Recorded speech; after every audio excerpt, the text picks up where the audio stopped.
जमुना जी नहीं नाग कालियो जेरिए परम पार। जमुना जी में नाग कालियो जेरिए परम पार सावरा। हाँ इन फण फण नाच नचाए रे दयालु भगेवा। इन फण फण नाच नचाए रे दयालु भगेवा। गिरधर हरि माया रे पायो कोनी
कोप की ओर दियो पर बरसो मूसलाधार सावरिया।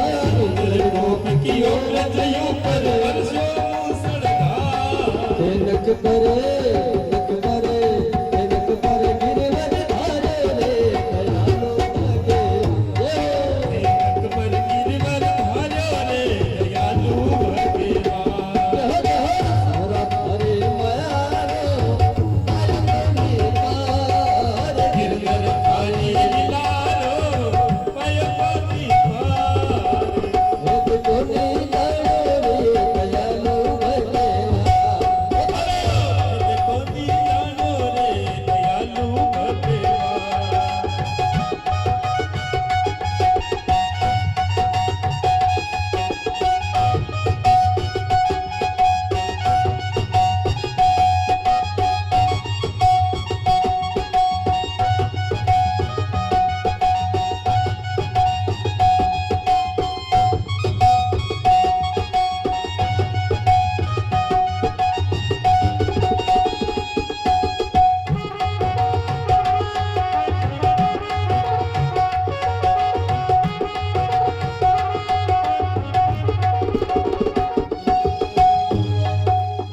सूरदास थान भजन सुनावे सुन मुरारिया।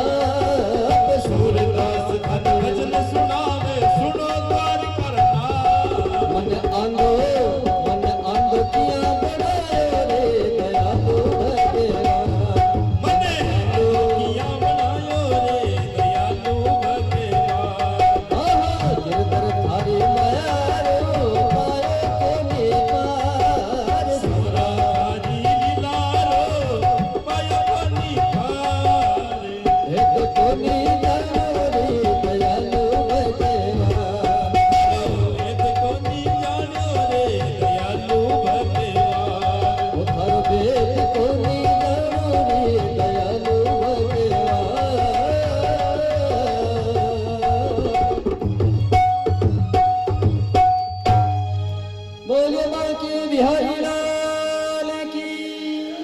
मोर मुकुटवंशी वाले की जय हो। आगे श्री सुखदेव जी महाराज राजा परीक्षित को बता रहे हैं कि राजन, उस समय इंद्र को बड़ा घमंड हो गया था। कई दिनों से इंद्र बारिश नहीं कर रहा था।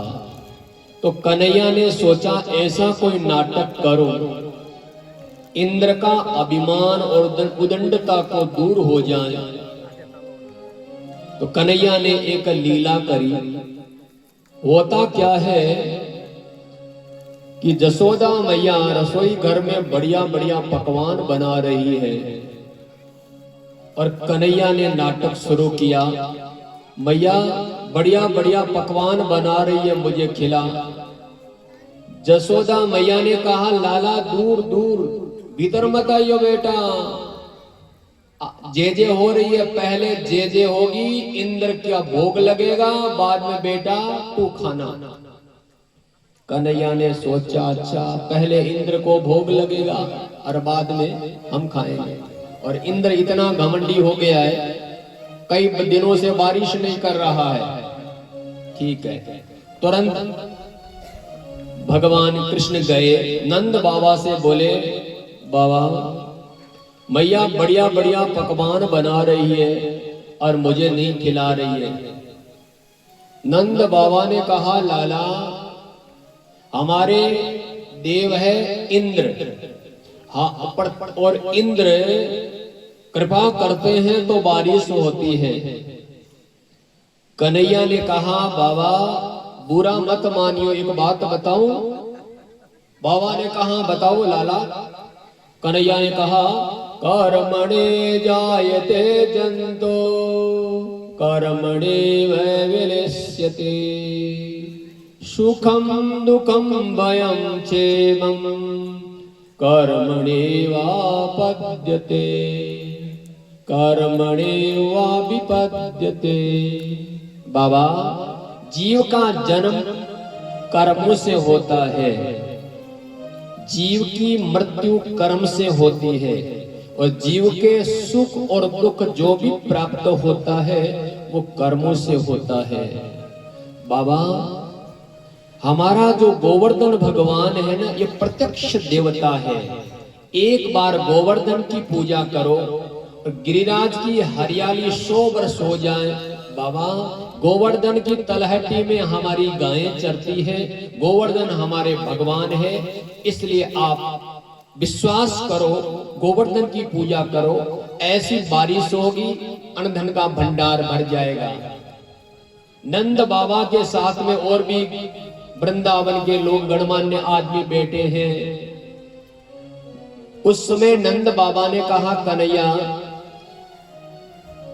इंद्र की पूजा बंद करके गोवर्धन की पूजा करें तो हमारी 3 शर्त है। पहली शर्त यह है कि तेरा गिरिराज टूटी फूटी सेवा से प्रसन्न हो जाएगा क्या।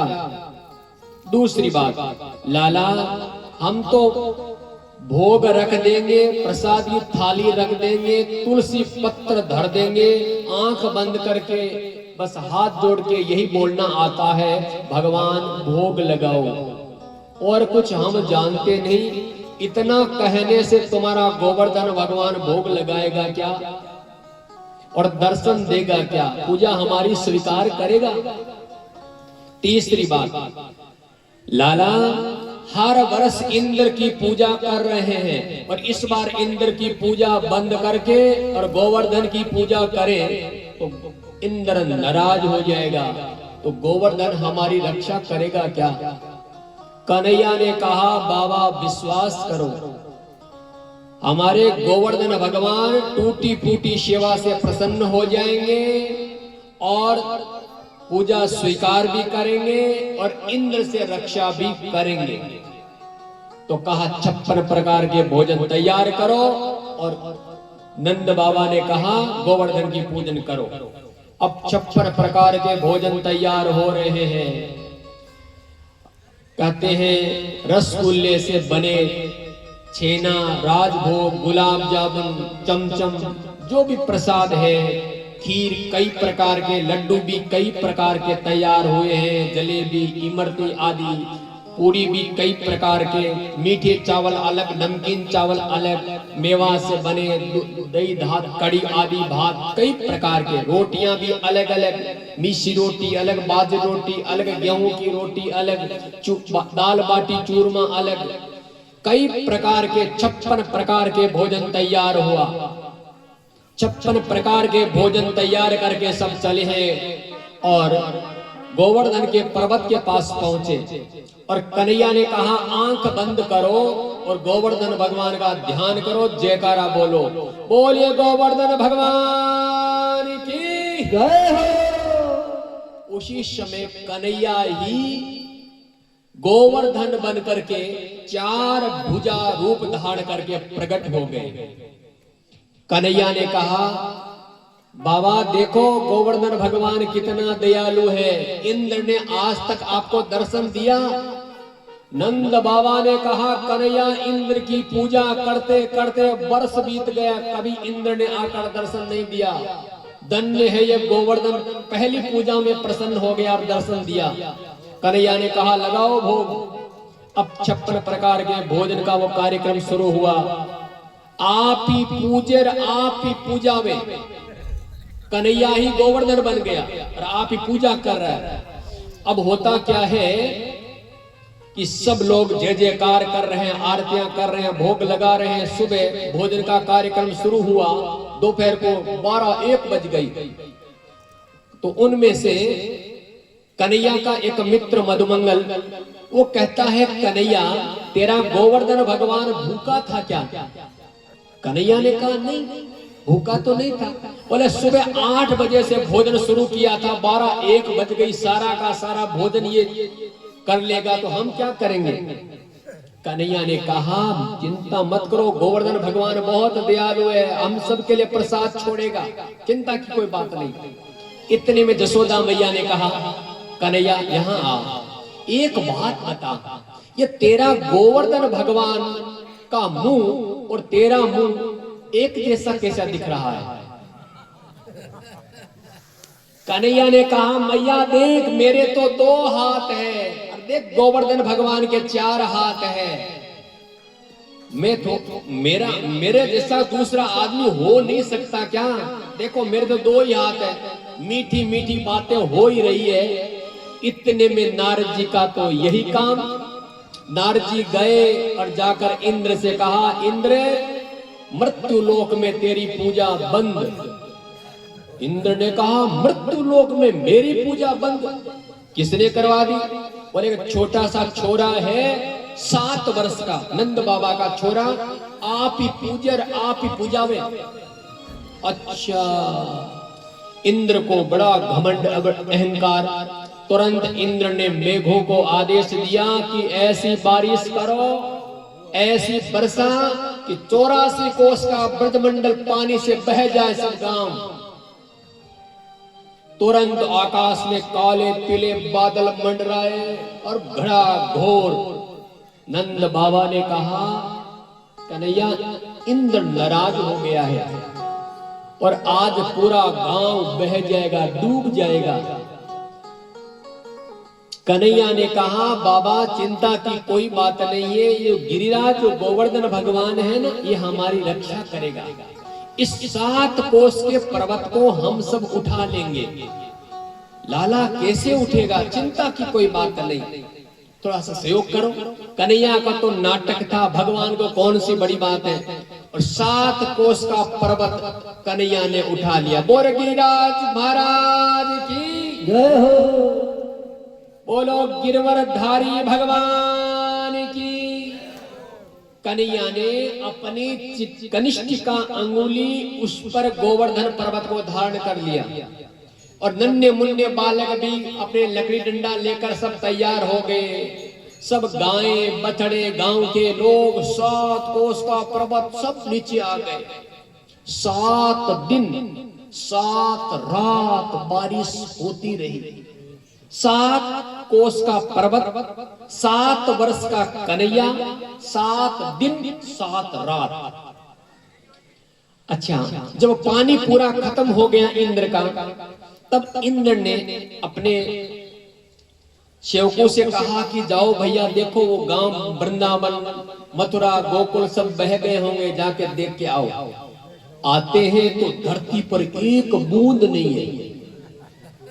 एक जाकर अच्छा बताओ इतना पानी पड़ा गया कहां? तो इसका बड़ा सुंदर प्रसंग है, समझने के लिए आपको बता रहा हूं। बोलिए भागवत भगवान की जय हो। पानी कहां गया, अब आपको बता देते हैं। ये रामावतार की बात है।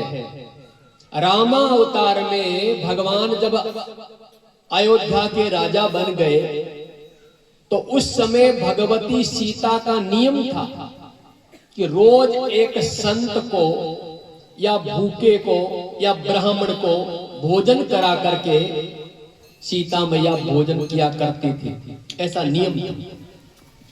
तो सीता मैया रसोई घर में बढ़िया बढ़िया पकवान बनाए, दुबले पतले संत ब्राह्मण आए, एक दो रोटी खाएं और बस हाथ धो लेते हैं। एक दिन सीता मैया ने कहा भगवान राम से, प्राणनाथ रसोई घर में कई प्रकार के पकवान बनाती हूं, संत ब्राह्मण आते हैं, एक दो रोटी भोजन करते हैं, पड़ा रह जाता है, आनंद नहीं आता। कोई बढ़िया सा भोजन करने वाला आए तो लगे कि किसी संत को भोजन कराया है।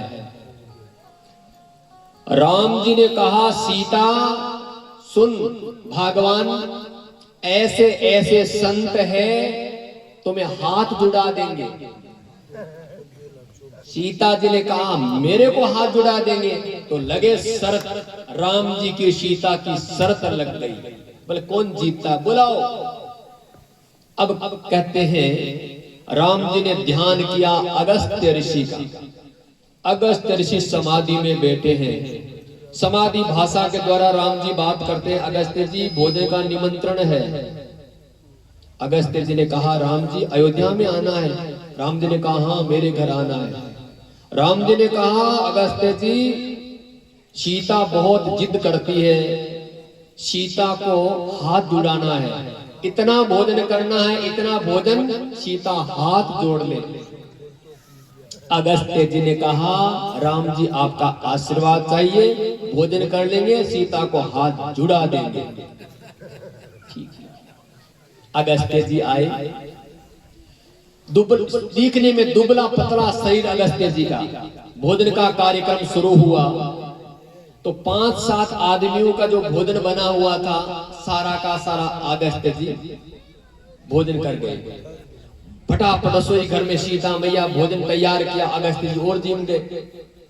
तब सीता मैया समझ गई ये बाबा कोई चमत्कारी है, इसको तो आज भोजन डट करके कराना है, देखा जाएगा होगा सो। सीता मैया ने ध्यान किया, गणेश जी महाराज आप पधारिए। और रिद्धि, गणेश जी की 2 पत्नियां हैं, रिद्धि और सिद्धि, उनको साथ लेकर के आइए। और आपके जो पुत्र हैं ना 2 शुभ और लाभ, उनको भी साथ लेकर के आइए। अब सब पूरे परिवार सहित रिद्धि सिद्धि शुभ लाभ सब पधार गए। और गणेश जी महाराज बोले सीता से मैया आप तो भोजन परोसो, रसोई का काम हम संभालेंगे।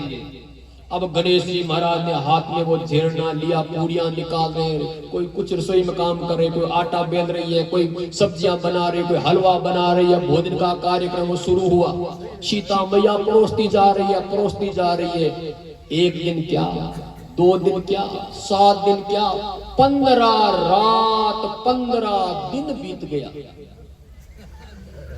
सीता मैया भोजन परोसते परोसते सीता मैया के हाथ में तकलीफ होने लगी। सीता मैया ने हाथ जोड़ लिया, राम जी से कहा महाराज मैं हार गई। ये तो महात्मा तो तृप्त होते ही नहीं, आप जीत गए और मैं हार गई। एक बात है, सीता मैया ने कहा राम जी अगर कोई संत बाबा जी ऐसे भोजन करेंगे, ब्राह्मण ऐसे भोजन करेंगे तो ब्राह्मणों को कोई जिम्माएगा ही नहीं, कोई नुत ही कोई दे आप तो जिम्मे दूर रखो। तब राम जी हंसे, बोले कोई बात नहीं सीता, चलो मान ली हार। बोले हाँ। अब हार तो मनानी थी। उसी समय राम जी ने इशारा किया अगस्त्य जी की तरफ, बोले कह तो तृप्त हो गए। उसी समय अगस्त ने डकार ली, बोले हाँ तृप्ति हो गई, चकाचक बढ़िया भोजन, तृप्त हो गए, चलो अब सीता मैया पानी पिलाओ। अब सीता ने सोचा 15 रात 15 दिन भोजन किया है तो 7 दिन तो पानी की व्यवस्था करनी पड़ेगी। सीता ने पहले ही हाथ जोड़ दिया, महाराज मैं पानी नहीं पिला सकती आपको। तो अगस्त्य जी ने कहा सीता मैया ने भोजन कराया है तो राम जी आप पानी पिला दो। अब राम जी ने सोचा आई गिरे मेरी, तो राम जी ने पहले ही हाथ जोड़ दिए, अगस्त्य जी ऋषिवर मैं आपको पानी नहीं पिला सकता, मैं वादा करता हूं रामा अवतार में मैंने आपको भोजन कराया है तो अगला अवतार होगा कृष्णा अवतार, और कृष्णा अवतार में मैं पानी पिलाऊंगा। आप तो ऋषि संत महात्मा हो, त्रिकालदर्शी समाधि में चले जाते हो, कोई बात नहीं, अगले अवतार में मैं याद करूंगा, वादा पक्का। अब आज मूसलाधार बारिश इंद्र कर रहा था, कन्हैया वही राम जी कन्हैया बने, और कन्हैया बन करके अगस्त्य जी का, अगस्त्य जी जितना पानी पीना हो पी लीजिए। अगस्त्य ऋषि आए, 7 दिन 7 रात सारा का सारा पानी अगस्त्य जी पी गए, धरती पर एक बूंद पानी नहीं। महाराज इंद्र आया, आगे देखता इंद्र का घमंड चकना चूर हो गया, और इंद्र ने अपनी क्षमा याचना मांगी, बोले प्रभु आपकी कृपा से मैं इंद्र बना हूं, आपकी कृपा से सब कुछ बारिश करता हूं प्रभु, आज के बाद कभी घमंड नहीं करूंगा, जरूरत होगी उस समय मैं बारिश करता रहूंगा, मेरा जो कर्तव्य है, मेरा जो फर्ज है मैं अपना निर्वाह करूंगा, बारिश करना मेरा फर्ज है, काल नहीं पड़ेगा। भगवान ने कहा अब तेरा ध्यान करना और समय पर पक्का रहना। उसी दिन से गोवर्धन का पूजन का कार्यक्रम शुरू हुआ। हम भी पूजन करते हैं गोवर्धन भगवान का, गोवर्धन भगवान कृष्ण का ही पूजन है। दीपावली के दूसरे दिन जो हम पूजन करते हैं गोवर्धन भगवान का, वो भगवान कृष्ण का ही पूजन है। बोलिए गोवर्धन भगवान की। अच्छा, उसके बाद में आगे सुखदेव जी महाराज कहते हैं कि राजन भगवान कृष्ण अब एक नई लीला कार्यक्रम करते हैं। भगवान ने सोचा कि ऐसा कुछ करूं जिससे जो संत जो गोपियां हैं, इन गोपियों की इच्छा है कि रासलीला का कार्यक्रम हो। तो अब मैं आपको परिचय करवा देता हूं कि ब्रजमंडल में जितने गांव हैं, जो गोपियां हैं, वो गोपियां नहीं है। सुखदेव जी महाराज बता रहे हैं कि पिछले जन्म में जन्म जन्मांतरों की परमात्मा से मिलने की इच्छा थी।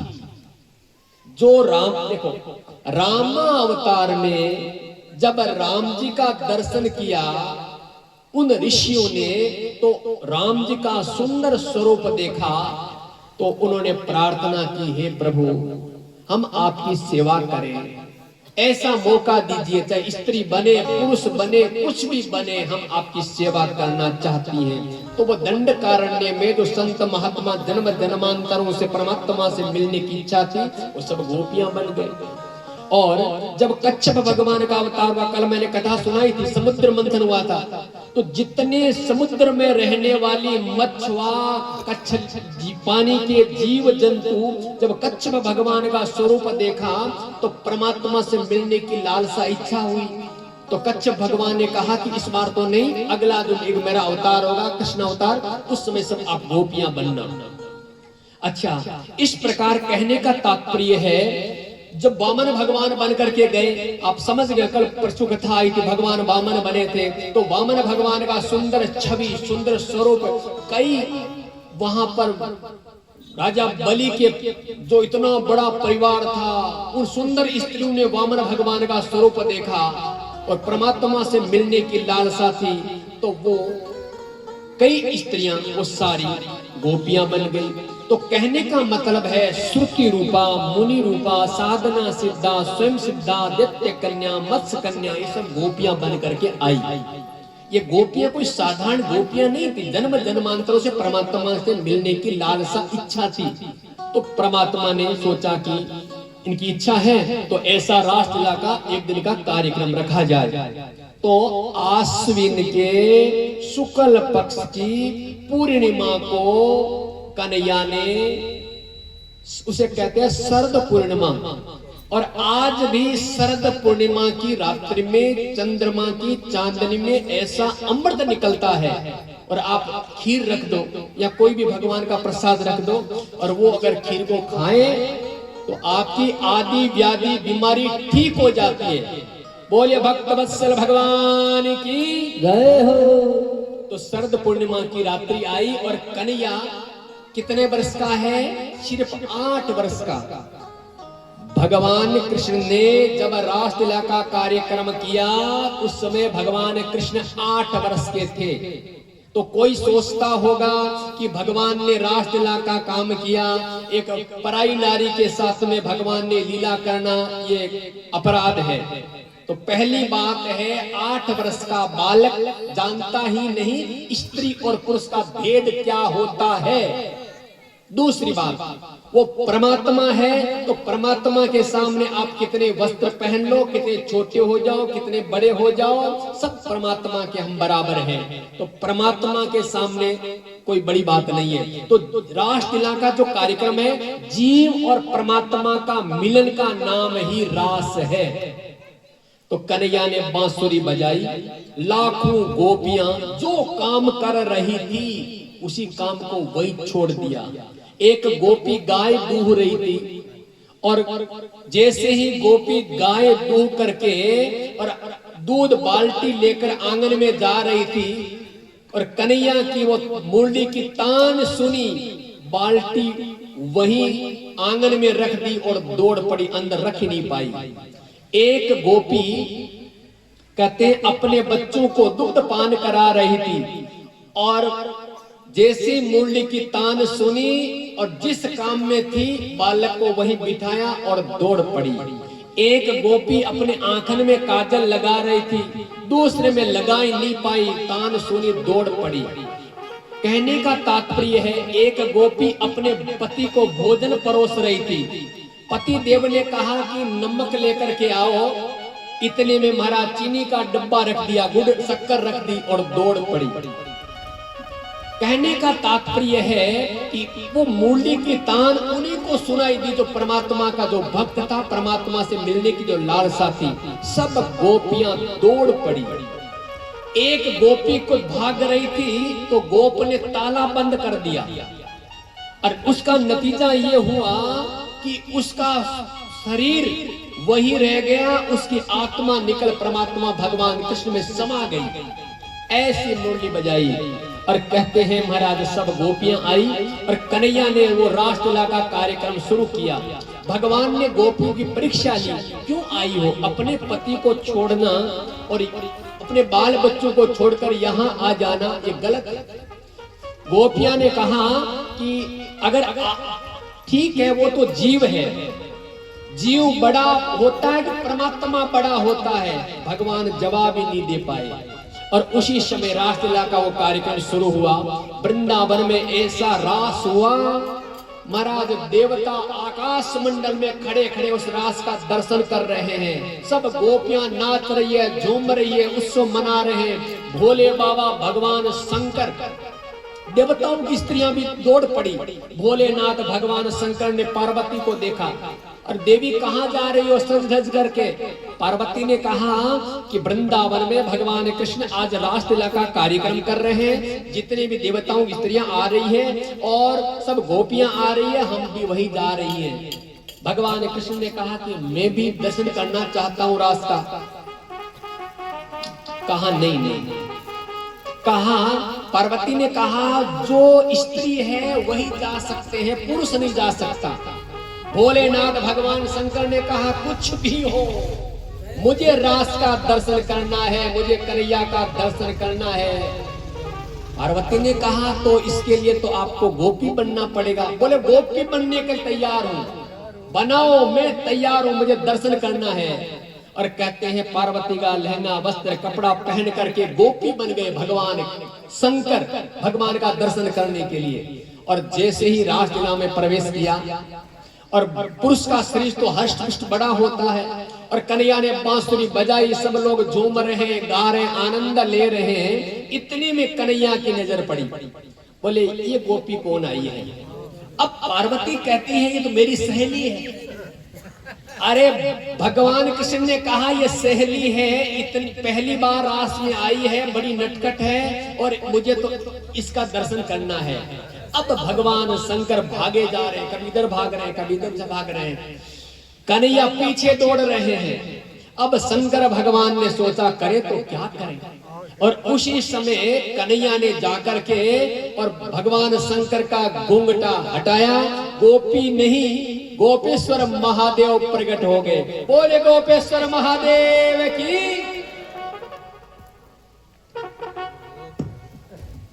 तो कहने का तात्पर्य है जीव और परमात्मा का मिलन का नाम रास था।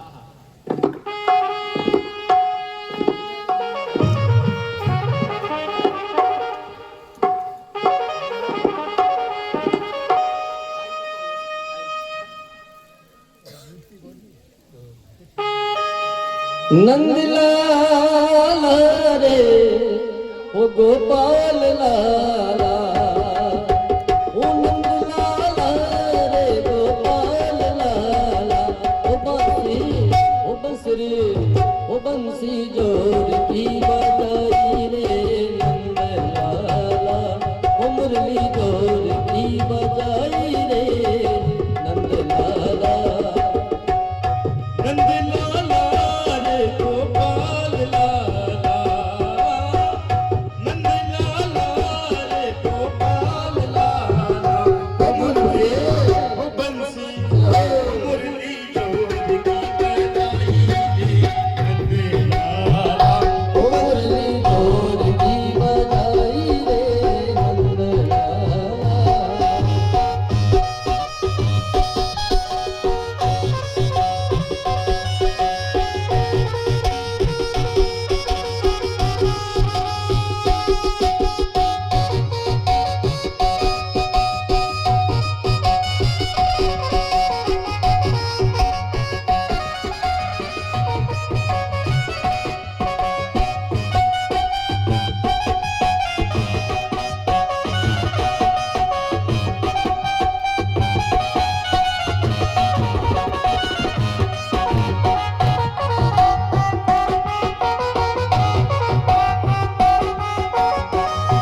बंसी की आवाज माने गौशाला सोड़े जय बंसी की आवाज माने गौशाला सोड़ी। ओ बछड़ा ओ बछड़ा ओ बछड़ा छोड़ के भाग आई रे नंद लाला। ओ बछड़ा छोड़ के भाग आई रे नंद लाला। मुरली ओ बंसी छोड़ की बजाई रे नंद लाला। बंसरी छोड़ की बजाई रे नंद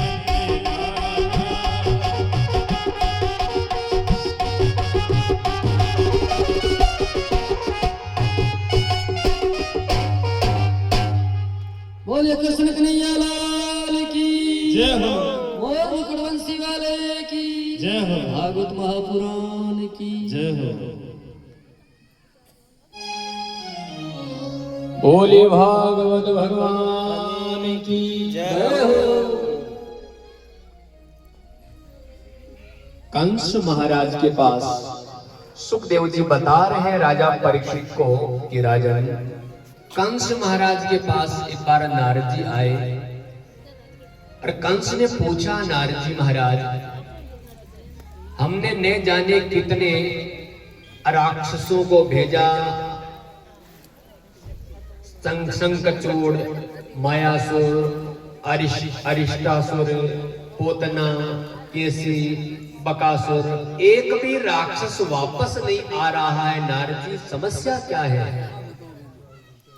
नारद जी ने कहा, एक उपाय करो। मैं उपाय बताता हूं कि कन्हैया को यही बुला करके मार दिया जाए। कंस महाराज ने कहा, यहां कैसे बुलाएं?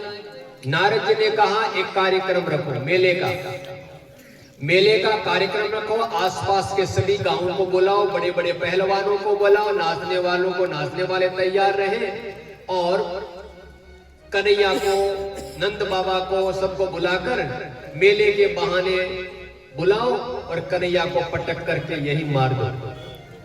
अरे कंस महाराज ने कहा, धन्य है नारद जी, ये बात तो आज तक मैं सोच नहीं पाया, कितना बढ़िया उपाय बताया। ये मेले का कार्यक्रम कल से ही तैयारी है। कंस ने कन्हैया के परिवार के एक चाचा जी है जिनका नाम है अक्रूर जी, और रहते हैं मथुरा में। और कन्हैया ने अक्रूर काका जी को बुलाया और कहा कि आप मेरा रथ लेकर के जाओ और नंद बाबा से कहो कि बाबा, मथुरा में मेले का कार्यक्रम है, बड़े बड़े लोग आएंगे, मेला देखना है और मेले की व्यवस्था भी संभालनी है, जैसे दूध है, दही है, जरूरत हो मेले में, वो भी आपको व्यवस्था संभालनी है। आप पधारना पूरे नगर के सहित। और कन्हैया के लिए हम रथ भेज रहे हैं, कन्हैया को, और आए न आए कन्हैया को रथ लेकर के बिठाकर, उसी के लिए तो रख रहे कार्यक्रम, उसको लेकर आना है। अक्रूर जी रथ लेकर गए। मन में भ्रम है कि कंस महाराज इतना अक्रूर और दुष्ट है, कहीं कुछ गड़बड़ न कर दे, भय कि कहीं कन्हैया को अगर कुछ कंस ने कर दिया तो दोष का भागीदार मैं बनूंगा, ये चिंता। जैसे ही गोकुल में अक्रूर जी प्रवेश कर रहे हैं तो कन्हैया अपने बाल मित्रों के साथ गायें लेकर के धूल उड़ रही है, कन्हैया प्रवेश कर रहा है। गांव के बाहर ही कन्हैया ने अक्रूर चाचा जी को देखा।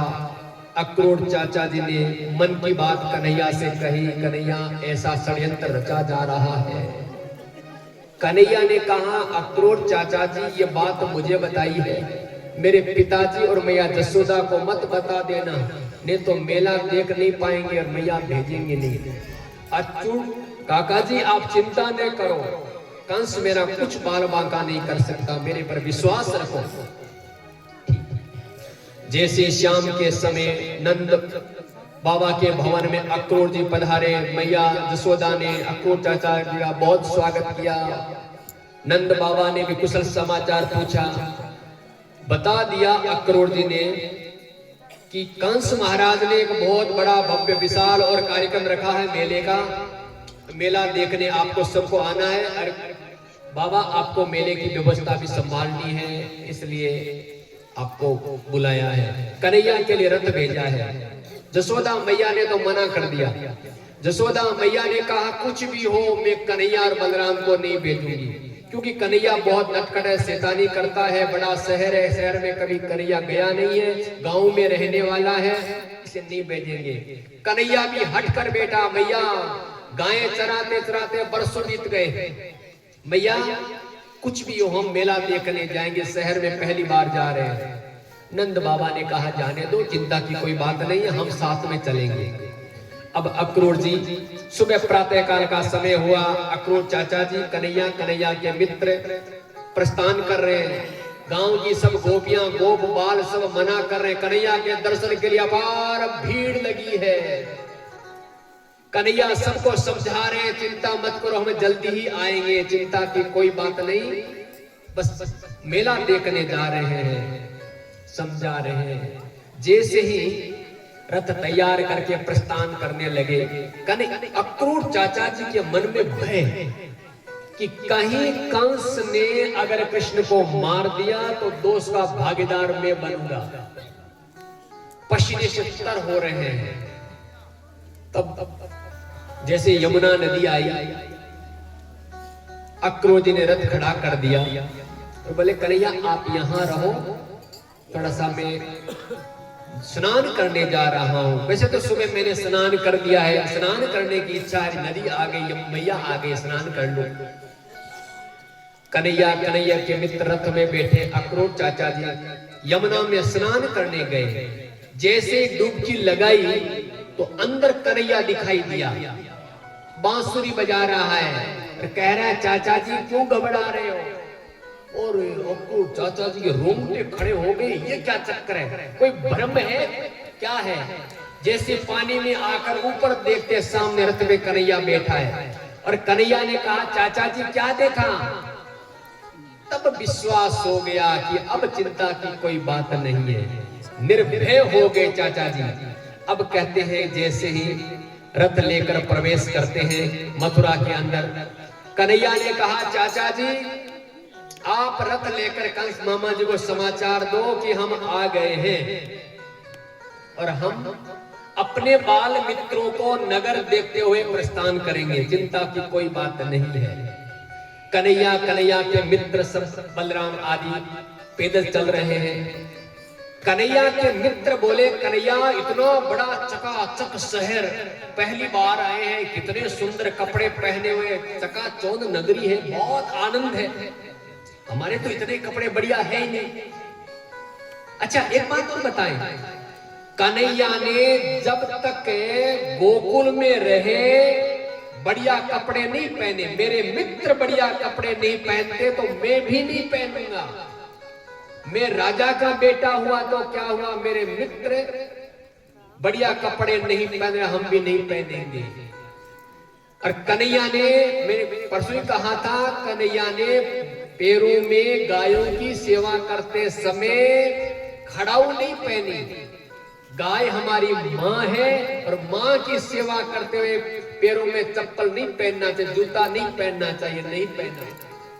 और कहते हैं आज सामने कन्हैया के मित्र बोले कन्हैया कपड़े बढ़िया नहीं है, नगर देखने जा रहे हैं। कन्हैया ने कहा मित्रों चिंता की कोई जरूरत नहीं, ये शहर आ गया, व्यवस्था मैं करूंगा। एक कंस महाराज का विशेष एक धोबी था, कंस के लिए था, दूसरा नहीं था, पर्सनल। कन्हैया गए, जाकर के धोबी से कहा मामा जी प्रणाम। धोबी ने कहा तू कौन है, तू भांजा कहां से आया? कन्हैया ने कहा यहाँ का जो राजा है कंस हमारे मामा जी हैं, तो ये ननियाल हो गया, हमारे ननियाल के आप मामा जी तो हुए, तो ये हमारे मित्र हैं, बढ़िया बढ़िया कपड़े जो आपने जो धो करके तैयार करे ये हमारे मित्रों को आप दे दीजिए। धोबी ने कहा शर्म नहीं आती राजाधिराज कंस महाराज का कपड़ा पहनते हुए।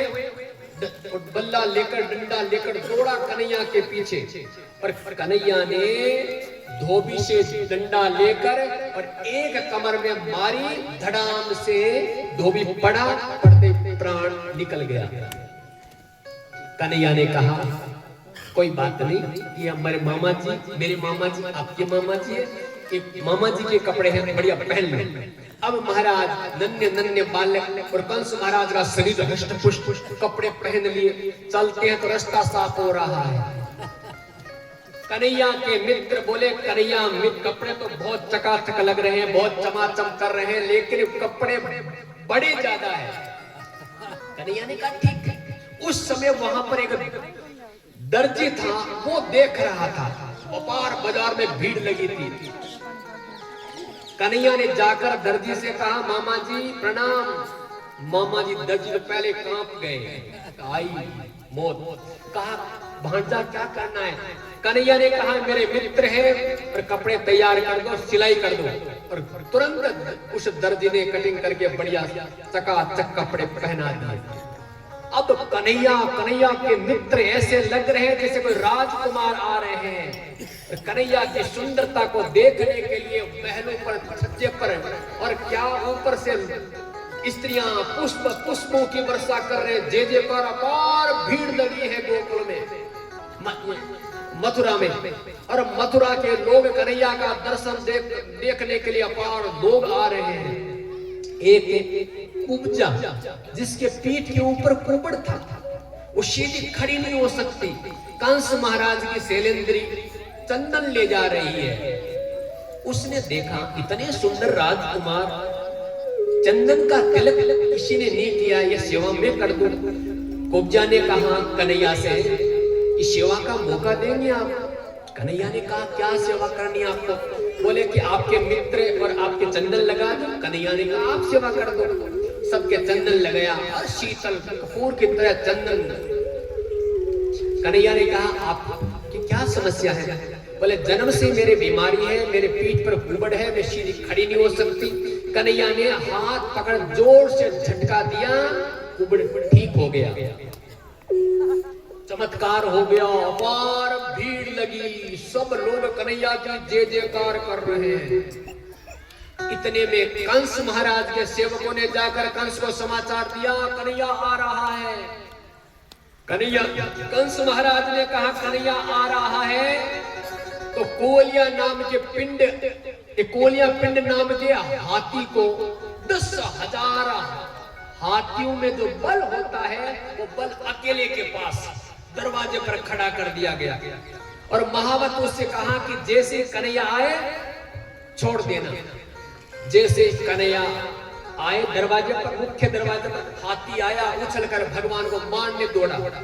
भगवान ने हाथी के दांत पकड़े, पछाड़ा, धड़ाम से हाथी पड़ा, पड़ते प्राण निकल गया। सब लोग देखते रह गए। हाथी के दांत निकाल लिए, बलराम को दे दिया, एक अपने पास ले। बलराम ने कहा हाथी के दांत से क्या करेंगे? कन्हैया ने कहा आगे जरूर पड़ेगी, चलो। जैसे महल के अंदर प्रवेश किया तो कंस महाराज ने बहुत बड़ी सभा लगा रखी है, लाखों लोग विराजमान हैं, अपार भीड़ लगी है। कंस महाराज ऊंचे सिंहासन पर बैठा है, बड़े बड़े पहलवान कुश्ती लड़ रहे हैं। चाणूर और मुष्टिक पहलवान कन्हैया को देखा, बोले आ जाओ हमसे पहलवानी करो। अरे कन्हैया ने कहा मैं बालक और आप इतने बड़े बड़े पहलवान। पहलवानों ने कहा दिखने में तो बहुत छोटा लगता है, मन का बड़ा खोटा है। अभी अभी तुमने 10,000 हाथी का बल उसने मार दिया, कई पूतना को मार दिया, अगासुर ने मार दिया, बकासुर को मार दिया। युद्ध कर। महाराज भगवान कृष्ण चाणू से और मुष्टिक से बलराम जी एक दूसरे पहलवान को पटते हैं और पटते प्राण निकल गए। और पहलवान जो बुलाए गए थे वो सब भाग गए। कंस महाराज के और जो आए थे देखने के लिए सब भाग गए।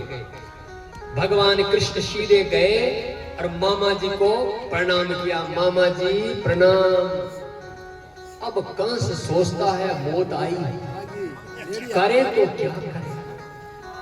कन्हैया ने कहा मामा जी आपका कर्जा हमारे पर है और हम किसी का कर्जा रखते नहीं और ब्याज के सहित देने के लिए आए हैं। कंस ने कहा कौन सा कर्जा, हमने तो कोई कर्जा दिया ही नहीं। कन्हैया ने कहा याद करो आज से 25 वर्ष पहले मेरी मां देवकी का विवाह हुआ था ना, तो मेरी मां को रथ से बाल पकड़ नीचे पटका था, याद है ना आपको। वो कर्जा चढ़ गया हमारे पर, ब्याज के सहित वापस देने आए हैं।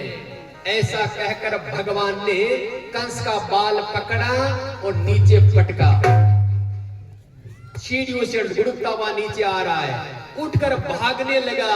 भगवान ने खींचकर कमर में एक लात मारी, प्राण निकल गया।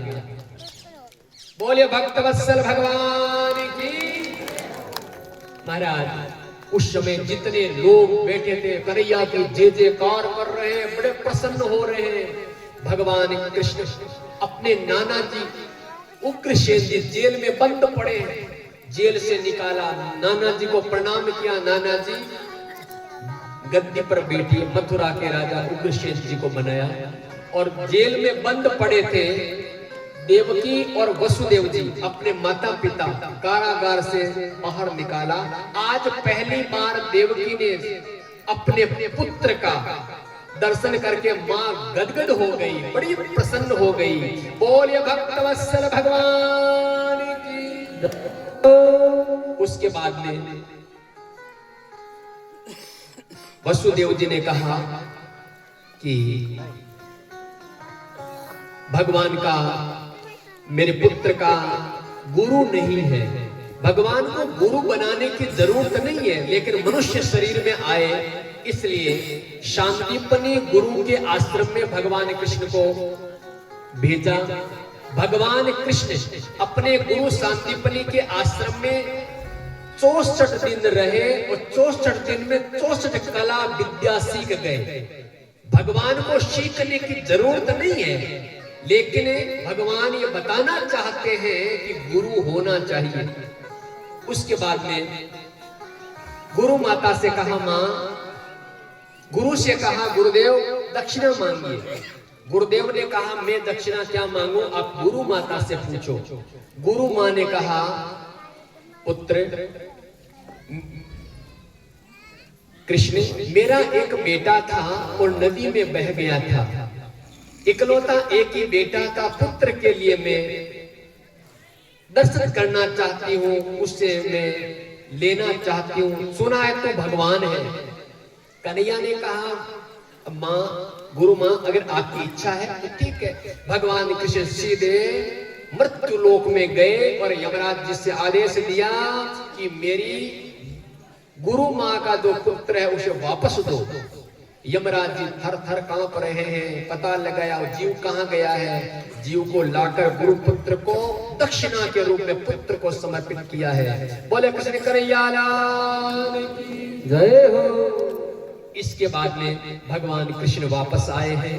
अब क्या होता है कि कंस महाराज की 2 रानियां थी, अस्ति और प्राप्ति।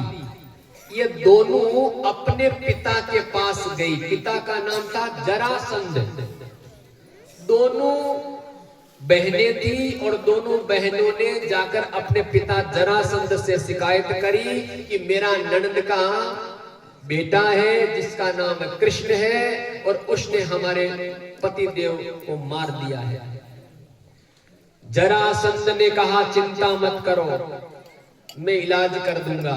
और कहते हैं जरासंध भगवान कृष्ण के ऊपर मथुरा पर आक्रमण किया। 1 बार नहीं, 2 बार नहीं, 17 बार आक्रमण किया। महाभारत का युद्ध हुआ, उसमें 18 अक्षौहिणी अक्षौणी सेना थी। पूरा महाभारत में जो सेना थी 18 अक्षौणी, और वो जरासंध 23 अक्षौणी सेना लेकर आता है। हर बार 17 बार हार गया, बहुत प्रयास किया। 18वीं बार जरासंध जब आने लगा तो इसने ब्राह्मणों से कहा, ब्राह्मणों आशीर्वाद दो कि कृष्ण हमारे से हार जाए, कृष्ण हमारे से हार जाए, आशीर्वाद दो, और आशीर्वाद नहीं दोगे तो आपको सूली पर चढ़ा दूंगा। अब ब्राह्मणों के संतों के प्राण धर्म संकट में पड़ गए। 18वीं बार जब जरासंध मथुरा पर आक्रमण किया तो भगवान कृष्ण बोले, बलराम भागो भागो। अरे बलराम जी ने कहा, क्यों भागे? 17 बार यह हार गया है, क्यों भागे? कृष्ण ने कहा, बलराम संतों के प्राण और ब्राह्मणों के प्राण धर्म संकट में है, अगर नहीं भागेंगे तो संतों को सूली पर चढ़ा देगा, ये जरासंध इतना पापी है। तब भगवान ने कहा, कुछ भी हो, संतों के ब्राह्मणों के प्राण बच जाएं, भागेंगे तो भाग जाएंगे, रण छोड़कर भाग जाएंगे। लोग माखन चोर ऐसे ही कहते हैं, तो एक नाम और पड़ जाएगा, रण छोड़ राय, मतलब रण मैदान छोड़कर भाग जाए, नाम पड़ जाएगा तो कोई फर्क नहीं पड़ता। भगवान कृष्ण और बलराम रण छोड़ करके भाग गए। तो कहते हैं जरासंध ने कहा, रण छोड़ रहा है, रण छोड़ रहा है। भगवान कृष्ण वहां से छलांग लगाई और दौड़ते दौड़ते बहुत दूर समुद्र के उस पार द्वारिका में जाकर अपनी नगरी बसाई। बोलिए द्वारिकाधीश की जय हो। और द्वारिका में जाने के बाद में अपने पूरे परिवार को भगवान कृष्ण वहीं बुला लेते हैं। और द्वारिका में, अच्छा, पूरे भारतवर्ष में सोने की नगरी 2 ही थी। एक नगरी थी लंका नगरी सोने की, और उस नगरी को हनुमान जी महाराज ने जला करके राख कर दिया। और दूसरी नगरी थी सोने की द्वारिका नगरी। और द्वारिका नगरी जब भगवान कृष्ण जब इस धराधाम से जा रहे थे, जब अंतर ध्यान हो रहे थे, तो पूरी सोने की द्वारिका नगरी समुद्र में विलीन कर दी। क्यों? कि भगवान ने सोचा आगे कलयुग आने वाला है, लोग धन के लिए लड़ाई झगड़ा कलह करेंगे, इसे समुद्र में। आज जो द्वारिका नगरी है वो इस जगह पर थी, लेकिन वो नगरी नहीं, दोबारा निर्माण किया गया। बोलिए भक्तवत्सल भगवान की जय हो। अब भगवान के विवाह की तैयारी, एक छोटा सा भजन। और भगवान के विवाह में कौन कौन जाना चाहते हैं, हाथ खड़ा करिए। बोले गौ माता की। सकला तैयार होनी? ठीक है जना, एक भजन के बाद आप चलना भगवान के ब्याह का माई। भगवान कृष्ण को रुक्मिणी रो ब्याह हुए लो बार बड़ा आनंद के साथ।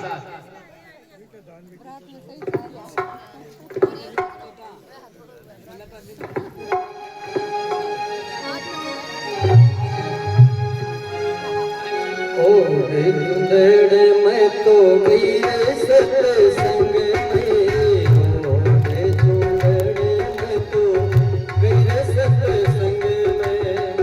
सांवरियों भी कोई माने गया रंग में, मोहन भी कोई माने गया रंग में। ओ रे मैं तो गई सत्संग में,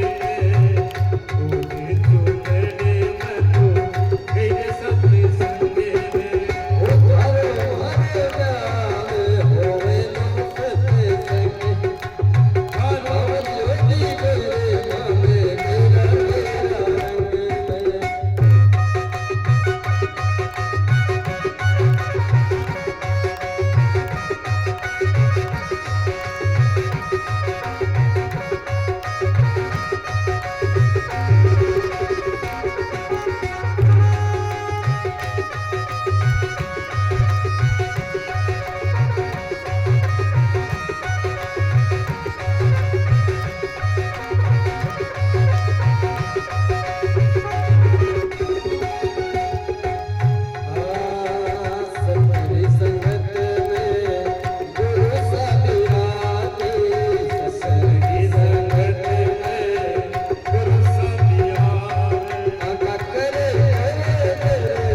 मीना के श्याम की भागवत महापुराण की जय हो, कृष्णचंद्र भगवान की जय हो। अब आगे श्री सुखदेव जी महाराज बता रहे हैं राजा परीक्षित को कि राजन, द्वारिका में एक रेवत नाम के राजा आए जिन्होंने अपनी पुत्री रेवती का विवाह बलराम जी के साथ किया। और इसके बाद अब भगवान कृष्ण का विवाह सुखदेव जी महाराज बहुत सुंदर विवरण कर रहे हैं कि राजा सुनो। राजा सेन भीष्म को नाम विदर्भापतिर्महान, तस्य पंचा भवन पुत्र कन्या च वरानने, कन्यका च वरानने। एक बार विश्वक नाम का एक राजा, कुंडिनपुर नगर का राजा है, और विश्वक राजा के 5 पुत्र है। बड़े पुत्र का नाम रुक्मी है, और 5 पुत्र के बाद भी विश्वक राजा के पुत्री नहीं हुई तो मन में बड़ी बेचैनी है। बड़ी तपस्या की और सरोवर के कमल के फूल पर उन्होंने एक सुंदर सी नन्ही सी बालिका मिल गई। उसी कन्या का नाम है रुक्मिणी। रुक्मिणी लक्ष्मी ये साक्षात भगवान का स्वरूप है और ये प्रकट हुए। कहते हैं लक्ष्मी जी समुद्र से प्रकट हुई और भगवती जानकी धरती से प्रकट हुई, ऐसे रुक्मिणी भी जल में कमल के ऊपर प्रकट हुई। भीष्मक ने उस कन्या को लाकर रानी को सौंप दिया। रानी बहुत प्रसन्न हुई और बोली हमें पुत्री मिल गई, बड़े आनंद की बात है।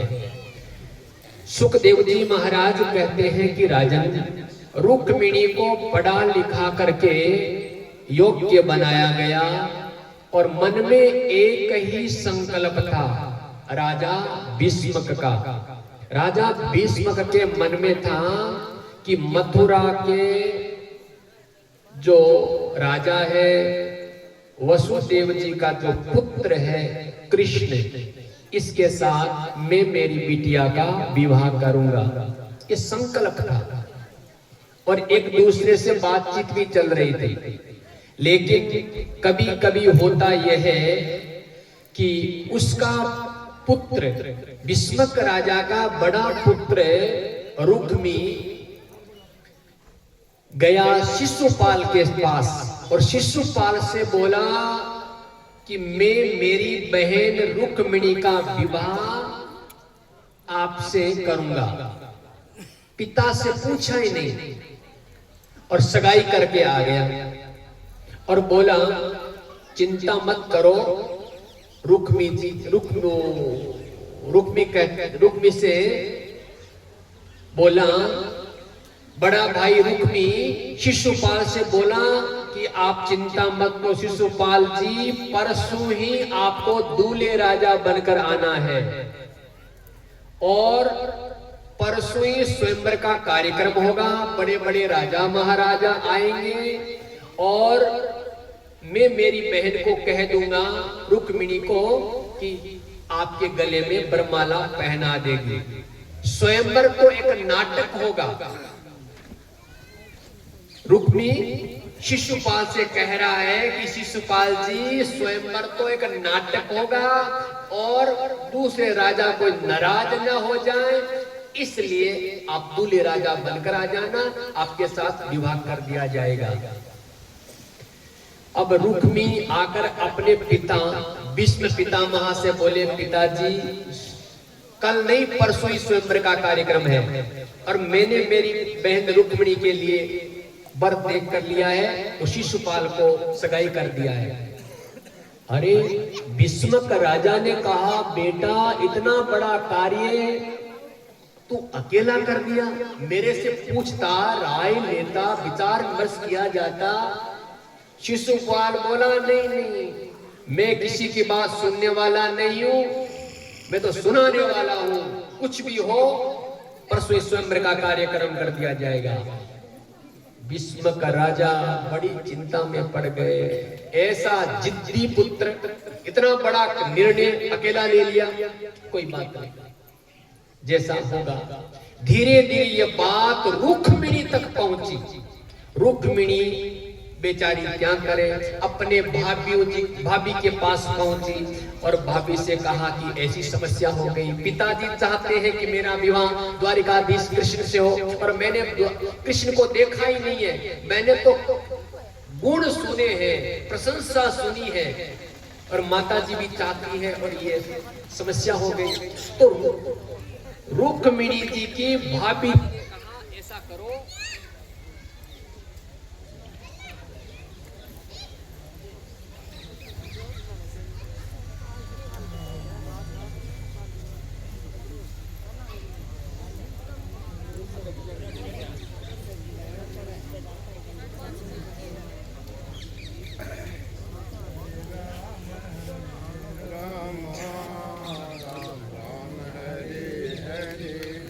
राज्य बात क्या करो, कितनी चीज़ करती है, लाइफ चार्ज ना करे, आगे चीज़ कुछ है सर।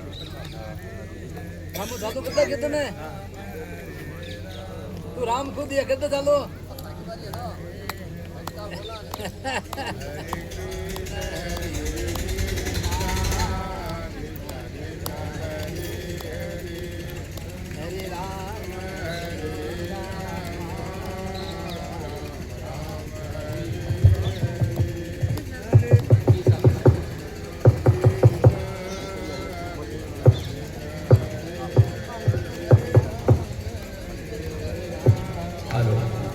बोले कृष्ण कन्हैया लाल की। अब संजोग ऐसे बना कि उस समय कहते हैं कि महाराज रुक्मिणी ने जब अपनी मन की बात अपने भाभी से कही, तो भाभी ने कहा कि आप ऐसा करो कि एक कागज लिखो। और उस समय रुक्मिणी एक पत्र लिखती है। क्या पत्र लिखती है? श्रुत्वा गुणान भवन सुंदरम, हे गोपाल मैंने आपके गुणों को सुना है। श्रुत्वा गुणों को सुना है। नवदा भक्ति में पहली भक्ति है श्रवणम। अगर कोई आप चीज श्रवण करेंगे, सुनेंगे, तो आपके हृदय में वो चीज उतर जाएगी। कोई चीज आप सुनेंगे नहीं तो आपको ज्ञान कहां से होगा? तो नवदा भक्ति में पहली भक्ति है सुनना। और आगे कहा कि हे गोपाल, लिखती है पत्र, हे गोपाल मैंने आपको देखा नहीं है, आपके गुणों को सुना है। तो संसार में ऐसी कौन सी नारी है जो ऐसा पत्र लिख रही है? तो मैं आपको पधारना है। और जो चीज रुक्मिणी लिखती है कि मेरे पिताजी की सहमति है, माताजी की सहमति है, और मैं विवाह करना चाहती हूं आपसे, और मेरे भाई ने स्वयंवर का कार्यक्रम फाइनल कर दिया गया है, तय हो गया है, और कल नहीं परसों ही स्वयंवर का कार्यक्रम है, समय बहुत कम बचा है। रुक्मिणी लिखती है कि जो वस्तु सिंह को मिलनी चाहिए वो चीज सियार ले जाए तो बहुत बड़ी लज्जा की बात है, बड़ी बड़ी संकोच की बात है। मेरी शिशुपाल के साथ सगाई कर दी गई है, परसों ही स्वयंवर है, शिशुपाल के साथ मैं कभी विवाह नहीं कर सकती। जिंदगी भर कंवारी रह जाऊंगी, विवाह करूंगी तो आपसे करूंगी, इसलिए आपको पधारना है। और हे गोपाल, आप सोचते होंगे कि इतना बड़ा स्वयंवर का कार्यक्रम है, तो मैंने आपको देखा नहीं है, आपने मुझे नहीं देखा है, तो कैसे पहचानेंगे? तो रुक्मिणी लिखती है कि हे द्वारिकाधीश, हमारी कुल की प्रथा परंपरा है कि गांव के बाहर एक कात्यायनी माता का मंदिर है, कुल देवी का कात्यायनी माता का मंदिर है। तो हम कात्यायनी माता के मंदिर में पूजा करने जाएंगे और गाजा बाजा के साथ सब जाएंगे, गीत गाते हुए जाएंगे। हे गोपाल, आप वहां पहुंचना, मैं सबके सामने वरमाला पहना दूंगी। ऐसा कागज में लिख करके पंडित जी को दिया गया और पंडित जी महाराज सीधे द्वारिका पहुंचे और द्वारिका में भगवान ने वो पत्र पढ़ा और कहा, पंडित जी शुभ काम में देर का आएगी, चलो तैयार है। जैसे ही चलने लगे बलराम जी ने देख लिया। अरे बलराम जी ने कहा, कन्हैया, पंडित जी ने कहा समय नहीं है। उसी समय समझ गए। बलराम जी के पास एक पत्र आया था द्वारिका में, बलराम जी के पास एक सब जगह पत्र आया था कि भीष्मक राजा अपनी बेटी का स्वयंवर कर रहे हैं और ऐसी बात है। और उस समय कहते हैं कि वो पत्र बलराम जी ने सुना, बलराम जी को जानकारी मिली तो बलराम जी ने सोचा, हो ना हो पंडित जी और कन्हैया वहीं जा रहे हैं और हमने सुना है कि वहां पर शिशुपाल आ रहा है और ये भी सुना है स्वयंवर का नाटक होगा, सगाई शिशुपाल के साथ कर दी गई है, तो कहीं लड़ाई झगड़ा ना हो जाए, इसलिए कन्हैया ने कहा कि मैं भी साथ चलूंगा, आप चलो आगे आगे। भगवान कृष्ण आगे चल रहे हैं, बलराम जी सेना लेकर जा रहे, कुंडिनपुर की ओर प्रस्थान कर चुके हैं।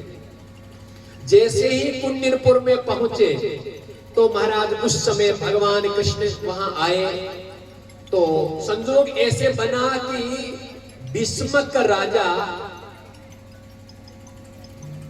पूरी बारातियों का जो आए हैं स्वयंवर में सबका स्वागत कर रहे हैं और उधर वो शिशुपाल मना गना में दूल्हा राजा बनकर के आया है। वो सोच रहा है कि मेरा विवाह होने वाला है, इतना बड़ा स्वयंवर का कार्यक्रम है, ये रुक्मिणी मुझे वरमाला पहनाएगी, बड़ा खुश हो रहा है। और संजोग ऐसे हुआ कि जैसे ही सूर्य अस्त का समय हो रहा है, गांव के बाहर कात्यायनी माता का मंदिर है। रुक्मी ने कहा सैनिकों से कि 10,000 पहरेदारों, मेरी बहन रुक्मिणी कुल देवी का पूजन करने जा रही है, सब पहरेदारों कड़ा पहरा लगाओ, कुछ गड़बड़ ना हो जाए। 10,000 पहरेदारों ने कहा सरकार चिंता की कोई बात नहीं, हम तैयार हैं। अब रुक्मिणी के साथ में सहेलियां चल रही है, वृद्ध माताएं चल रही है, गीत गाते हुए नगर के बाहर कात्यायनी माता का पूजन करने जा रहे हैं। जैसे ही रुक्मिणी मंदिर में पहुंची और मंदिर को चारों तरफ से घेर लिया गया है, पहरेदार सब तैयार है अस्त्र शस्त्र लेकर के। मंदिर में पहुंच करके और कात्यायनी माता के चरणों में पूजन करके आरती करके रुक्मिणी कहती है कि हे माँ, आप आशीर्वाद प्रदान करो, मेरे पिताजी की सहमति है, मेरी इच्छा है, मेरी माँ की इच्छा है, मेरा विवाह हो तो भगवान कृष्ण के साथ हो। ऐसा कह करके पूजन करके रुक्मिणी जैसे ही मंदिर के दरवाजे पर आई, जैसे ही मुख्य दरवाजे पर आई, पूजन करके बाहर निकलती है, इतने में द्वारिकाधीश का रथ आ रहा है। बोलिए द्वारिकाधीश की जय हो। महाराज अपार भीड़ लगी है, भगवान कृष्ण का वो रथ आया तो महाराज जितने पहरेदार हैं सब मोहित हो गए। एक पहरेदार दूसरे पहरेदार से कह रहा है कि भैया राजकुमार तो बहुत देखे, इतना सुंदर राजकुमार देखा क्या? वो पहरेदार कह रहा है भैया हमने तो इतना सुंदर राजकुमार नहीं देखा। दूसरा पहरेदार दूसरे पहरेदार से कह रहा है कि अरे देख खड़ाऊ, देख सोने की खड़ाऊ, हीरे लगे हैं। वो पहरेदार दूसरे पहरेदार के थप्पड़ मार रहा है कि खड़ाऊ क्या देखता है, देख भगवान के जो रथ लगा है, क्या सुंदर रथ, रथ पर ध्वजा लहरा रही है। एक पहरेदार कह रहा, अरे पीतांबर देख, हम तो निहाल हो गए। कोई पीतांबर देख रहा है, कोई खड़ाऊ देख रहा है, कोई भगवान का चेहरा को देखकर आकर्षित हो गए, कोई रथ को देख रहे हैं, सब आपस में बात कर रहे हैं। हमारा तो जीवन धन्य धन्य कृत्य कृत्य हो गया, सफल हो गया। दुनिया में आज तक इतना सुंदर राजकुमार ने सुना ने कभी देखा। रुक्मिणी आई और भगवान बाहर खड़े थे और वरमाला पहना दी। बोलिए भक्त वत्सल भगवान की जय हो। और उसी समय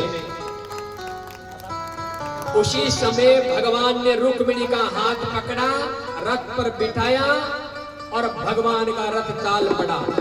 जा रहा है रथ, सेना ने रथ छोड़ दिया, रास्ता छोड़ दिया गया। और उसी समय होता क्या है, उस समय 5 मिनट हुई, 10 मिनट हुई, 15 मिनट हो गई। पहरेदारों ने एक दूसरे पहरेदार से कह रहे, भैया पूजन में कितना टाइम लगेगा? बोले पता नहीं, काफी टाइम हो गया पूजन में, देखते हैं। तो एक पहरेदार पूजन घर में गया, परिक्रमा में मंदिर में देखता है रुक्मिणी है ही नहीं। और पहरेदार ने सब पहरेदारों को सचेत किया, अरे भैया रुक्मिणी गायब हो गई। अरे रुक्मिणी गायब हो गई, ये क्या हो गया? जाकर के सूचना दी रुक्मी को, और रुक्मी ने कहा, अरे पहरेदारों क्या कर रहे थे तुम लोग? बोले हम क्या बताएं, एक सुंदर राजकुमार आया था, हम तो उसकी तरफ देख रहे थे। समझ गए, हो न हो कन्हैया ये है। और शिशुपाल दूल्हा बीन राजा बनकर के आया था, चेहरा लटक गया, उदास हो गया और महाराज ऐसा ही रह गया। और रुक्मी ने प्रतिज्ञा की कि मेरी बहन को वापस नहीं ला सका तो कुंडिनपुर में प्रवेश नहीं करूंगा। और रुक्मी ने भगवान कृष्ण का पीछा किया। कृष्ण का और भगवान रुक्मी का घमासान युद्ध हुआ। उस युद्ध में रुक्मी हार गया और भगवान कृष्ण ने रुक्मी को रस्सी से बांधकर पीछे घसीटा। रुक्मिणी ने कहा कि मेरा भाई है, ऐसे मत करिए। बलराम जी ने मना किया, अरे कम से कम तेरा साला है, ऐसे क्या कर रहे हो? तब छोड़ दिया। रुक्मी ने वापस कुंडिनपुर अपने नगर में प्रवेश ही नहीं किया और अपना नया ही नगर बसाया। जब भगवान कृष्ण रुक्मिणी द्वारिका में पहुंचे, द्वारिका में भगवान का बहुत स्वागत हो रहा है, जय जयकार हो रहा है। बोलिए द्वारिकाधीश की जय हो। जब समाचार मिला, रुक्मिणी के पिताजी भीष्मक को बड़े प्रसन्न हुए। रथ लेकर गणमान्य व्यक्ति गए द्वारिका में और कृष्ण भगवान के पिताजी वसुदेव जी से कहा कि मेरी मन की कामना पूर्ण हो गई, मैं धन्य हो गया। मेरी इच्छा थी कि मैं मेरी बेटी का विवाह आपके पुत्र सुपुत्र से करूं, लेकिन मेरा बेटा रुक्मी बहुत जिद्दी था और जिसके कारण ये सब हुआ। और आपके पुत्र ने ये शुभ काम किया, मैं सहमत हूं। आप रुक्मिणी को मुझे वापस करें और आप बारात लेकर के आओ। तब कहते हैं रुक्मिणी को वापस ले गए कुंडिनपुर। अब द्वारिका से बारात चली है। नाचने वाले नाचने के लिए तैयार है, गाने वाले गाने के लिए तैयार है। और कुंडिनपुर में बारात पहुंची, कोई गुलाल उड़ा रहा है, नाच रहा है और महाराज पंडित जी महाराज पधारे हैं और विधि विधान के द्वारा रुक्मिणी का और भगवान कृष्ण का विवाह हो रहा है। बोले कृष्ण कन्हैया लाल की जय हो।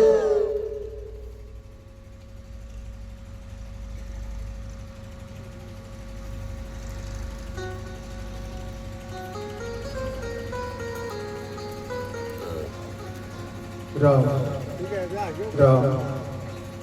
भगवान के शीश चरणों में कोटि कोटि वंदन करते हुए व्यास पीठ महाराज जी को सत सत वंदन करते हुए विराजमान सभी भगवत स्वरूप मात्र शक्ति सहित सभी भक्तों को हार्दिक अभिनंदन स्वागत के साथ यथा योग्य जय श्री कृष्णा, राधे राधे। अपनी कथा का अमृतपान करते हुए खुशी है। ये ईश्वरीय लीला है, लेकिन खुशी के साथ में आज एक दुख भी है। दुख इस बात का है कि अपने गांव समस्या के जिसको अपन क्या कहें, जैसे शरीर के माने रीढ़ की हड्डी का महत्व है, ऐसे ही उस व्यक्ति का वो अपने गांव का एक हीरो था, स्वर्गीय। अब स्वर्गीय बोलना पड़ेगा श्री हेमाराम जी, पूर्व सरपंच, 2 बार सरपंच का कार्यकाल रहा। और 2012-13 में जब ये अपने गौशाला का संचालन चालू हुआ, उसी दिन से वो अध्यक्ष पद का जो पदभार है उनके पास में था। कानूनी प्रक्रिया से कागज के तौर के ऊपर अध्यक्ष हेमाराम जी थे। लोग वैसे मैं आगे होकर के काम करता, लोग समझते गोविंद जी है, लेकिन नहीं, हेमाराम जी अध्यक्ष थे, मैं अध्यक्ष नहीं था। आज वो दुनिया में अपने साथ में नहीं है। कल बीकानेर में भर्ती थे, कुछ दिन के लिए वो बीमार चले थे, कल वो भगवान के श्री चरणों में समा गए। इसलिए आज कई कार्यकर्ता लेट हम आ पाए हैं, शायद आपको भी तकलीफ हुई होगी, लेकिन ये विधि का विधान है। जैसे भगवान रखता है वैसे रहना पड़ता है। तो मैं गुरु जी से प्रार्थना करता हूँ मंत्रोच्चार के साथ, वो हमारे गांव के हीरो आज हमसे खो गए, उनकी आत्मा की शांति के लिए गौ माता से प्रार्थना करें कि भगवान के श्री चरणों में उसको स्थान मिले। और मौन द्वारा जरा थोड़ी शांति, आप मौन शांति करके उनकी दिव्य आत्मा को शांति प्राप्त करने के लिए सभी मौन रहेंगे और श्रद्धांजलि के रूप में 2 मिनट के लिए समय निकालेंगे। आप सबकी दिव्य आत्मा, उनको आत्म कल्याण और शांति की प्रार्थना करेंगे, मन में भाव करेंगे जो दिव्य आत्मा है वो परमात्मा के धाम में जाए। बिल्कुल मौन, आंखें बंद करके ध्यान करेंगे।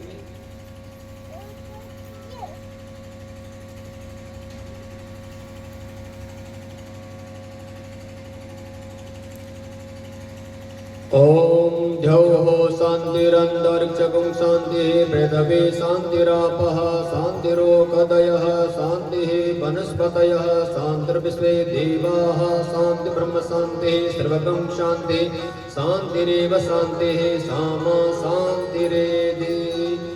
देवताभ्यः पितृभ्यश्च महायोगिभ्यः एव च नमः स्वधा स्वहा नित्यमेव नमो नमः।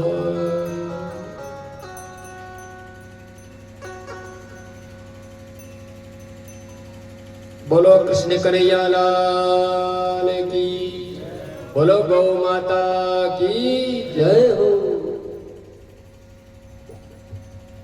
अब मैं आपके सामने जो रस अपनी इस कथा के माध्यम से माताओं बहनों के दान पात्र द्वारा या अन्य भामाशाओं द्वारा प्राप्त हुई है, जरा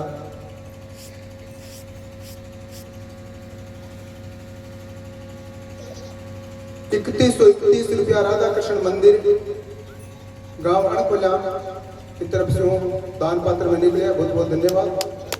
3131 1100 रुपया भवराराम परमाराम जी काले, बहुत बहुत धन्यवाद। 500 आदुराम जी पारी लुणासर पारी तरफ से। 15,946 रुपया रमाकांत शंकरलाल जी प्रजापत को हमारे टाबले। जरूर अपना भाग लेना है, कोई भरोसो को नहीं, परसों कहीं हो जावे। आंखें सामने देखा देखा मैंने किसों पहल पोता देखा, मतलब जी जान से लगेड़ा रहता। आज मैं अपने बीच में को नहीं, आपनो कहीं भरोसो है अगले साल मौको मिले कोई मिले, कोई भरोसो नहीं। हरी इच्छा प्रबल है। हाँ 1100 रुपया गणेश राम जी राजेश निवासी हमारी तरफ से बहुत बहुत धन्यवाद सर। आप अपनी रसीद ले गणेश जी रसीद ले तुम्हारा भूल हेलो भूल ले लो, टाबरिया काटन लाग जाएगा। 1100 रुपया की तरफ से गौ माता की सेवा में बहुत बहुत धन्यवाद। जगह बहन है गौ माता की सेवा में सहयोग करना है, बट टाबरिया बैठे बाद में रसीद जरूर ले। राधे राधे। हाँ गुरुजी।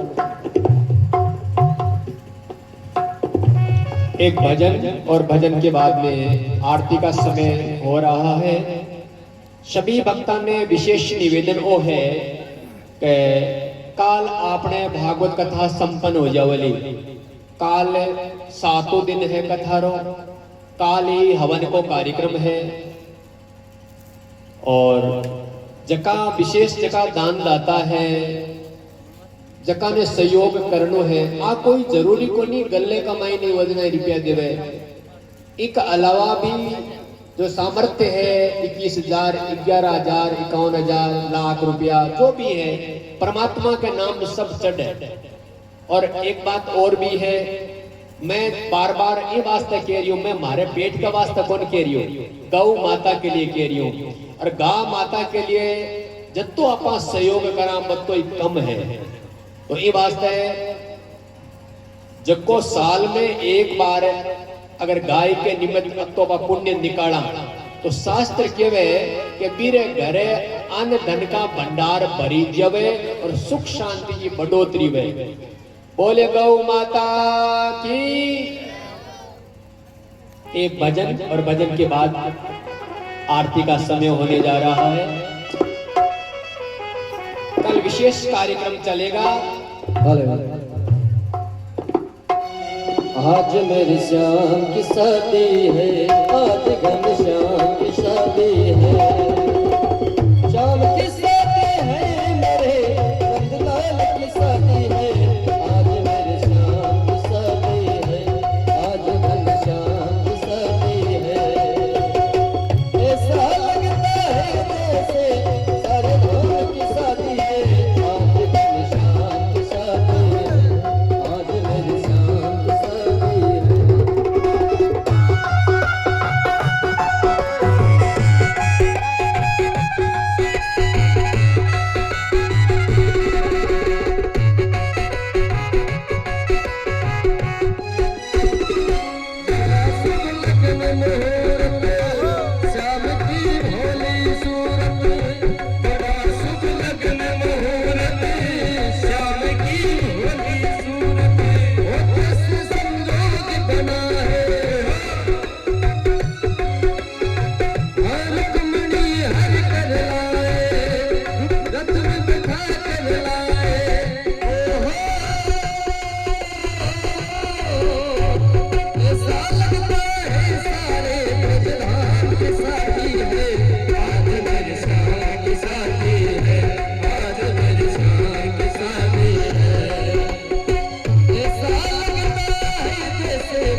बोलिए मुरली वाले श्याम की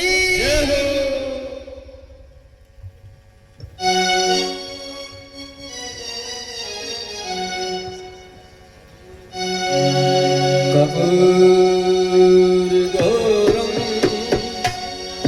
करुणावतारम संसार सारम भुजगेन्द्रहारम सदा वसंतम हृदयानि वन्दे भवं भवानी सहितं नमामि सहितं नमामि।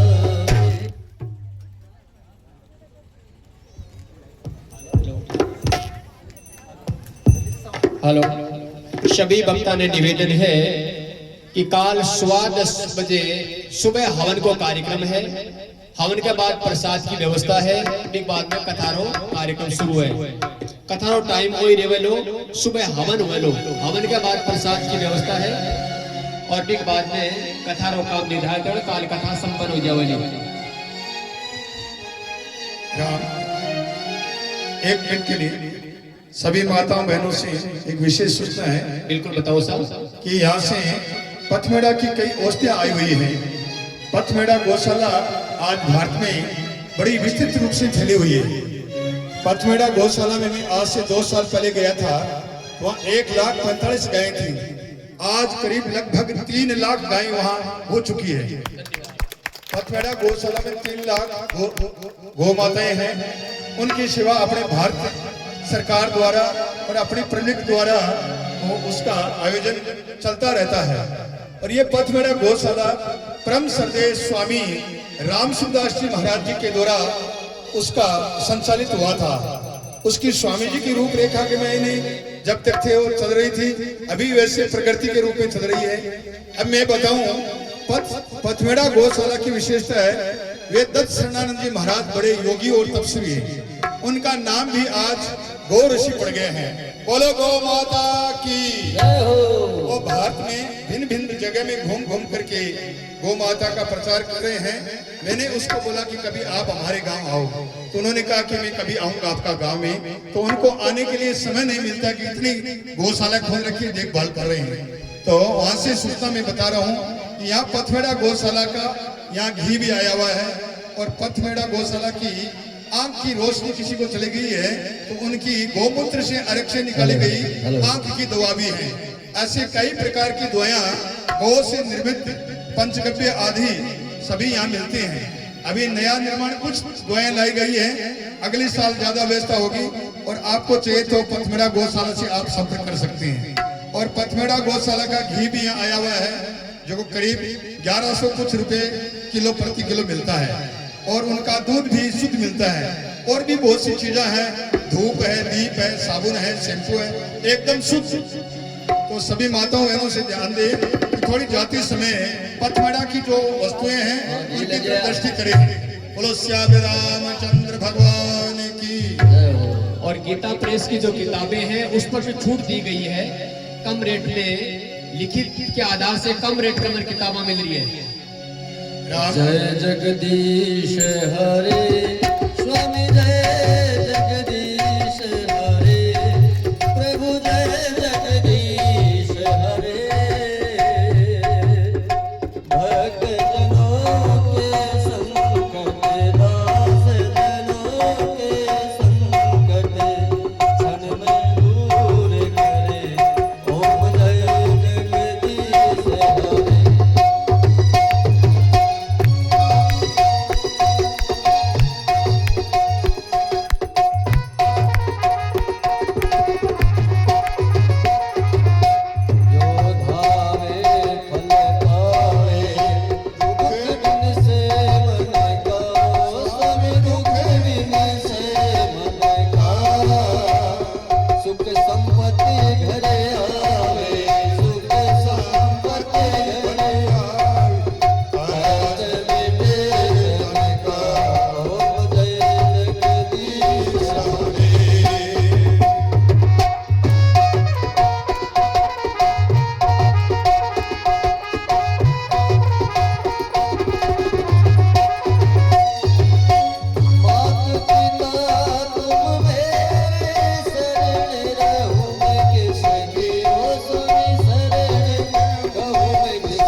रामचंद्र भगवान की, भागवत महापुराण की।